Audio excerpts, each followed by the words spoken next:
Hello everyone, welcome back to our channel Financeable, where we upload videos related to finance, and in today's video I'll be teaching you how to download 22-bit app in your phone. Before getting started, if you are new to the channel, please do subscribe and turn on the notification bell icon to get notified every time we upload new videos. Now let's get started. First of all, make sure you're connected to a strong Wi-Fi. Once you are connected to a Wi-Fi, go to your App Store or Play Store.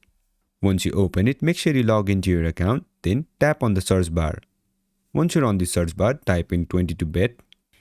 Once you type it in, from the search result, tap on the 22-bit icon. If you don't find it here, then it is not available in your country. If that's the case, then you'll have to go to your Safari. Then on the search bar, type in 22-bit app. Once you type it in, you'll get these kind of results. Now, from these results, tap on the first link. Then it will take you to this web page. On this web page, all you have to do is tap on the first download link for iOS and the second link for Android. Once you tap on the link, it will take you to the page where you can download the app. And once the app is installed, you can use the app. So this is how you do it. I hope this video was helpful, and if it was, don't forget to leave a like, comment and subscribe. And turn on the notification bell icon to get notified every time we upload new videos. And I'll catch you in the next one.